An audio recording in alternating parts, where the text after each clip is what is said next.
जय हिंद साथियों, आपका बहुत बहुत स्वागत है एसएससी 77 के यूट्यूब चैनल पर। मोस्ट इंपॉर्टेंट सेशन हम आपके बीच में लेकर आ चुके हैं, स्टैचू ऑफ वननेस, जिसकी ऊंचाई ही 108 फीट है। आदि शंकराचार्य के बारे में आप हमारे साथ जानेंगे। एकात्मकता की मूर्ति आदि शंकराचार्य की प्रतिमा का उद्घाटन ओंकारेश्वर नर्मदा नदी के तट पर हुआ है। तो इन सभी चीज़ों को जानने के लिए चैनल पे साथियों नए हैं तो अपने दोस्तों में एक बार जोरदार तरीके से सेशन को शेयर कीजिए।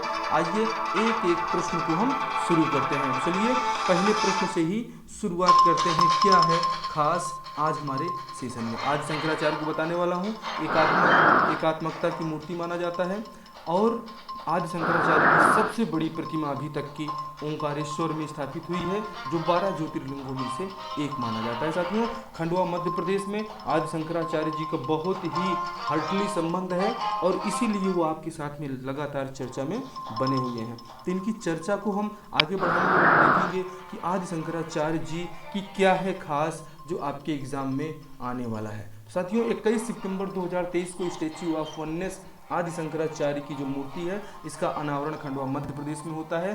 शंकराचार्य की प्रतिमा का अनावरण।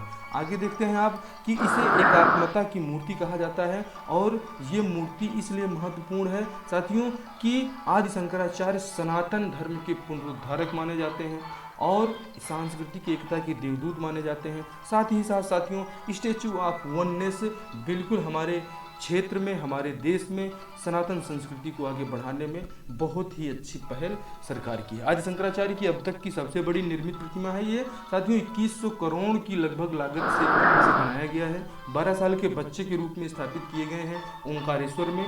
ओंकारेश्वर वो स्थान है साथियों जो कि 2100 करोड़ की जो मूर्ति आपको घूमती हुई दिख रही है, ये चाइना से बनकर आई है, जिसमें साथियों ओंकारेश्वर में ही भागवत पद जो इनके गुरु थे, जो है आदि शंकराचार्य की वहाँ मुलाकात होती है। और ये इसलिए भी महत्वपूर्ण हो जाते हैं साथियों कि ज्योतिर्लिंग जो है, ज्योतिर्लिंग की स्थापना में इनका विशेष योगदान रहता है। और 12 ज्योतिर्लिंग है। उत्तराखंड में केदारनाथ देखते हैं, उसके बाद झारखंड में आप बैजनाथ देखते हैं, उसके बाद आप देखते हैं उत्तर प्रदेश में काशी विश्वनाथ भी एक ज्योतिर्लिंगों में से आता है। इन सभी का संबंध आप देखते हैं महाराष्ट्र में भीमाशंकर, त्र्यंबकेश्वर, धीरेश्वर, ये सभी का संबंध किससे है? ये ज्योतिर्लिंगों से है। गुजरात में 2 ज्योतिर्लिंग हैं, सोमनाथ और नागेश्वर के नाम से आप जानते हैं। आंध्र प्रदेश में एक है साथियों जिसे मल्लिकार्जुन के नाम से आप जानते हैं। और उसके बाद आप देखेंगे तमिलनाडु में रामेश्वरम है। आगे बढ़ेंगे, जो अगला मोस्ट इंपॉर्टेंट है मध्य प्रदेश का महाकालेश्वर और ओंकारेश्वर, इसी की चर्चा हम आपसे करने वाले हैं। ओंकारेश्वर साथियों दीप की जो आकृति है बिल्कुल ओम के समान है और ये कई बार परीक्षाओं में पूछा गया है। तो इस इनके गुरु का नाम, इनके जन्म साथियों 788 ईस्वी में आदि शंकराचार्य जी का जन्म होता है केरल के एर्नाकुलम गांव में, जहां से पैदा होकर साथियों आप देखते हैं कलादी नामक गांव में पैदा होते हैं। उनके गुरु जो हैं गोविंद योगी हैं। बाल्यावस्था में ही 8 साल की अवस्था में इन्होंने संन्यास ले लिया। साथियों इनके द्वारा 4 मठों का जो है भारत के चारों कोनों में 4 मठों की स्थापना की गई, जिसे आप उत्तर में देखते हैं ज्योतिर्मठ के नाम से या जोशी मठ के नाम से जाना जाता है, जो उत्तराखंड में है, भी आपको हमने बताया।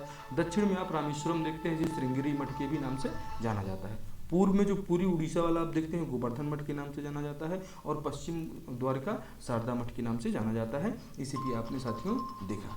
आगे बढ़ेंगे और अगला उपनिषद ब्रह्मसूत्र एवं गीता पर इन्होंने प्रस्थान त्रयी जो है, इसी प्रस्थान त्रयी उपनिषद ब्रह्मसूत्र एवं गीता को प्रस्थान त्रयी कहा जाता है। इस पर टीका लिखने का कार्य आदि शंकराचार्य जी ने किया है। मंडन मिश्र से इनका शास्त्रार्थ बहुत ही आदि शंकराचार्य का चर्चा में रहता है, चूंकि मंडन मिश्र और उभय भारती से ये शास्त्रार्थ में तो जीत गए थे, लेकिन उनकी पत्नी से हार गए थे जब उन्होंने कुछ गृहस्थ संबंधी सवाल किए। 6 माह का आदि शंकराचार्य जी ने समय मांगा और उन्होंने फिर उनकी पत्नी को भी आके जवाब दिया। आगे आप देखेंगे साथियों आदि शंकराचार्य जी का जो दर्शन है वो अद्वैतवाद के नाम से जाना जाता है। उसमें उन्होंने कहते हैं ब्रह्म सत्यम जगत मिथ्या, और महायान शाखा की बातों को अपनाने के कारण इन्हें प्रच्छन्न बौद्ध भी कहा गया है। ये भी कई बार एग्जामों में पूछा गया है। तो ये एकात्मता की मूर्ति हमारे लिए मोस्ट इंपॉर्टेंट हो जाती है, जो खंडवा मध्य प्रदेश में स्थित है। हमारे चैनल के अन्य बहुत सारे आकर्षण, general awareness, static GK, general current affairs according to syllabus of EMRS, UP SSC पर दिल्ली पुलिस, CGPSC, साथियों must watch EMRS and TGT PGT classes 2023। हमने बहुत अच्छी से विद्यापति, कबीर दास, दादू दयाल, मलूक दास, मीराबाई, सभी को हमारे चैनल पे कवर किया गया है। हिस्ट्री के मोस्ट इंपॉर्टेंट क्वेश्चंस भी द 10 मिनट शो में देखें, हिंदी साहित्य देखें द 10 मिनट शो। और ये हिंदी साहित्य EMRS DSSB सभी की परीक्षाओं के लिए मोस्ट इंपॉर्टेंट सेशन है। तो अभी तक चैनल को आपने सब्सक्राइब नहीं किया है तो जल्दी से सब्सक्राइब कर लीजिए, अपने दोस्तों में एक बार इसको शेयर कर दीजिए, बहुत मजा आएगा और आगे भी मिलते रहेंगे। बहुत बहुत धन्यवाद। जय हिंद, जय भारत।